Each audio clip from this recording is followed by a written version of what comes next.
It's hard to explain the feeling you get when you watch a seven-time world champion knocked out in Q1. But if you saw Hamilton's 18th place result in Qatar, you probably felt that same sinking sensation I did. It didn't look like a normal bad qualifying. There wasn't a mistake. There wasn't a mechanical blowout. There wasn't even that familiar flash of frustration on his face. Instead, it felt like something deeper, something that had been building for a while. And when you think about why Hamilton moved to Ferrari in the first place, it hits even harder. He didn't join this team to fight at the back.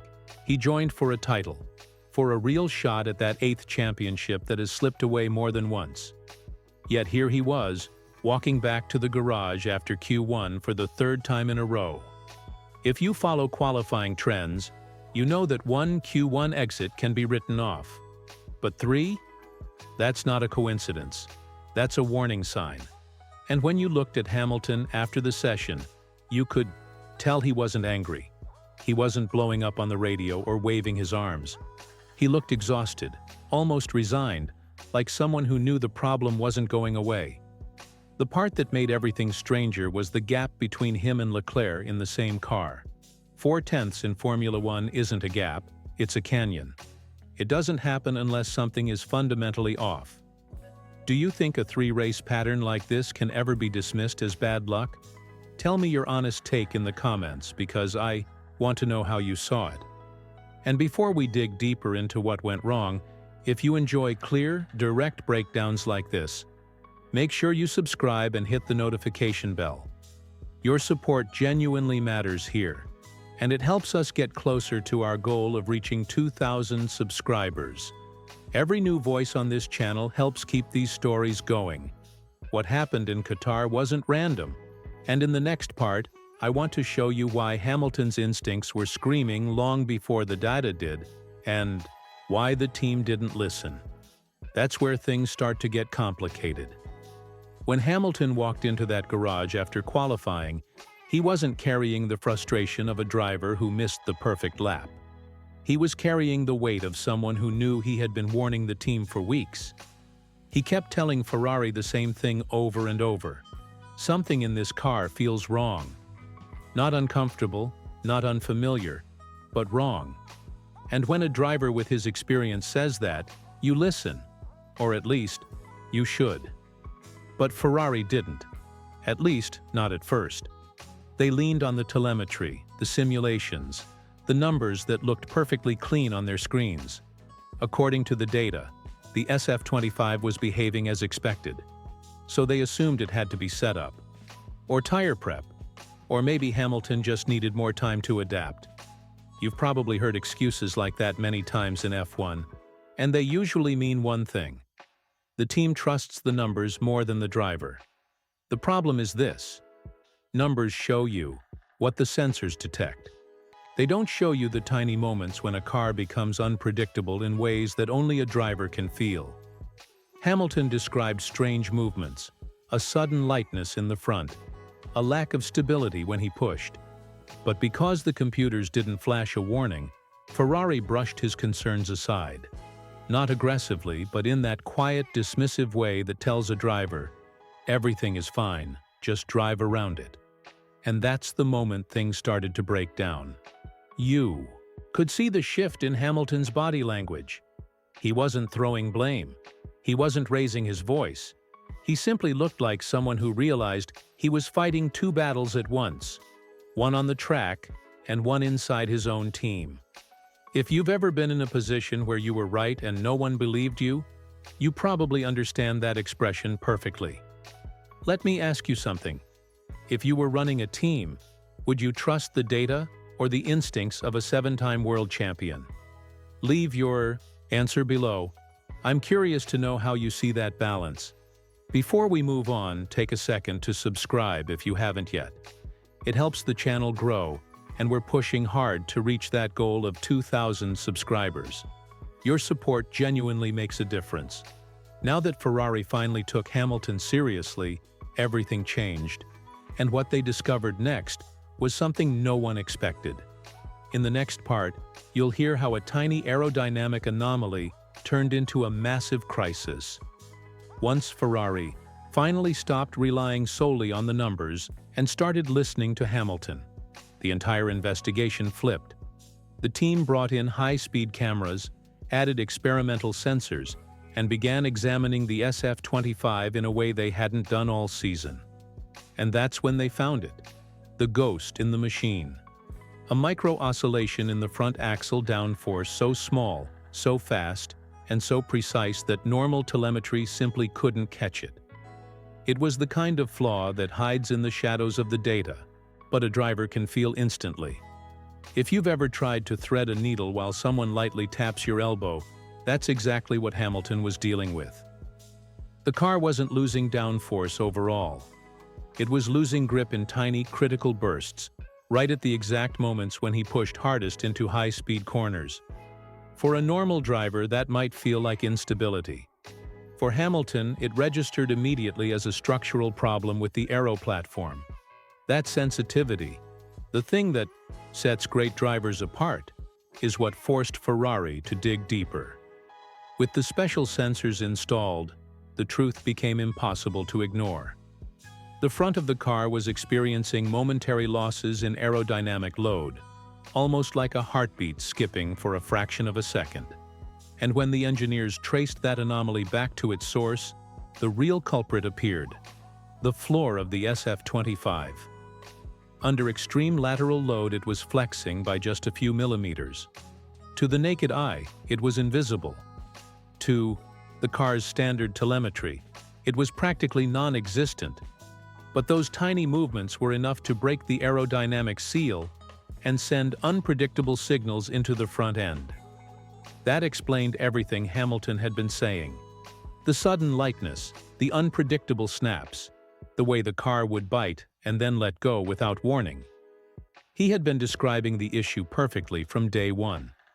The only problem was that the systems Ferrari trusted most couldn't see it happening.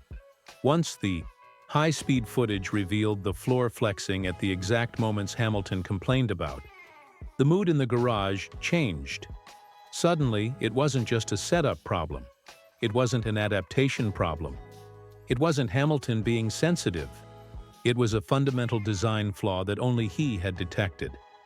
Does hearing the technical detail change how you see that Q1 result?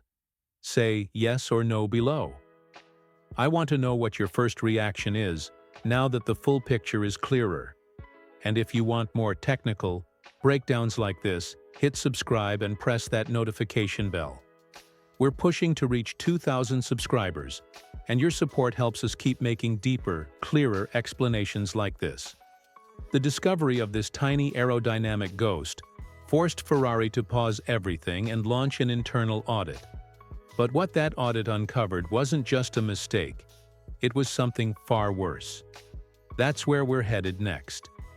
The moment Ferrari confirmed the micro-oscillation and the flexing floor, the investigation didn't stop at the technical fix.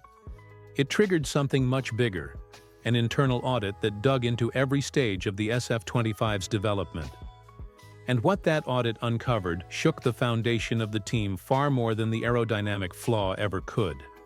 It revealed that the issue wasn't new at all. In fact, it had been flagged months earlier, during simulations around Silverstone.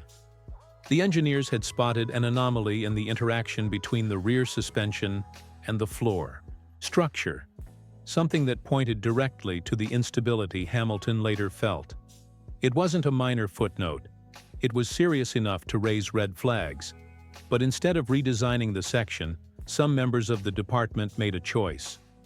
Under pressure from deadlines, from the budget cap, and from the fear of falling behind schedule, they tried to mask it. They believed setup adjustments could compensate for the flaw. They believed the car's projected performance was strong enough to push the problem into the background. And most dangerously, they believed that if a driver complained, it would be dismissed as adaptation difficulty. That decision didn't just backfire. It crossed a line. When the audit exposed the concealment, Ferrari moved fast. Several engineers were suspended and others faced dismissal. The reaction wasn't about the flaw itself. It was about trust. Inside a Formula One team, Trust isn't optional. It's the backbone that keeps drivers pushing, keeps departments aligned, and keeps a project alive. And this situation didn't just break trust, it shattered it. Imagine being in Hamilton's position, joining a new team, committing to a multi-year project, putting your legacy on the line, and then finding out that your instincts had been right, but the truth had been deliberately buried. That kind of damage isn't repaired with one redesign. Let me ask you directly. Was Ferrari's decision to conceal the problem unforgivable? Vote yes or no in the comments. And if you were Hamilton, would you stay and fight through it? Or walk away the moment you realized the team hadn't trusted you? Tell me your pick and why. I want to see how you'd navigate that situation. Like this video if you think transparency matters, and subscribe to help push us toward 2,000 subscribers. Your support helps us keep digging into stories like this with real detail. Now that the cover-up is exposed, the road ahead splits into 3 possible futures for Hamilton and Ferrari. One hopeful, one painful, and one that could redefine both careers entirely. That's what we're breaking down next. All right, let's bring everything together. Because after all the drama, the audits, and the technical deep dive, it all comes down to this. What happens next for Lewis Hamilton and Ferrari? And honestly, the future could go in 3 very different directions. Scenario 1. The comeback.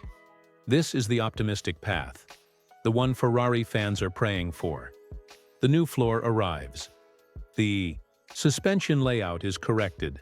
The aero map stabilizes, and suddenly the car becomes predictable again. If that happens, Hamilton could finally show the pace he felt was always hidden under the surface. And you know Lewis, give him a car he can trust, and he'll drag it straight into contention. If this scenario plays out, Qatar becomes a footnote, just a weird chapter in a long season. Scenario 2. The struggle. This one is more realistic. The design philosophy may simply be flawed at its core. Even with band-aid fixes, the floor oscillation might return in different forms. The setup window might stay narrow, and the aerodynamic balance may never feel right. In this case, Hamilton's first season in red becomes exactly what fans feared, a battle just to stay competitive. And remember, trust, once broken, doesn't rebuild itself overnight. Scenario 3. The worst case. Hamilton gets marginalized. This is the scenario nobody wants to imagine, but it's absolutely on the table. If Ferrari quietly decides to orient development around Charles Leclerc's feedback, Hamilton might find himself sidelined in decisions that matter. And after everything that's happened, the dismissal, the apology, the audit, that would be a devastating blow. So here's the big question. Can Hamilton still trust Ferrari? Only he can decide that. But after this disaster, and the way it was handled, he'll need more than promises. He'll need proof. Which scenario do you pick? Comeback, struggle, sword dryer, marginalized? Drop your vote in the comments. And if you enjoyed this breakdown, subscribe and help us reach 2,000 subscribers. And hit like so more fans find this channel. I'll be reading your top comments, and I'll feature the best takes in the next video. Next up, we'll track the redesigned floor, the internal fallout, and Hamilton's reaction as it all unfolds. Stay tuned.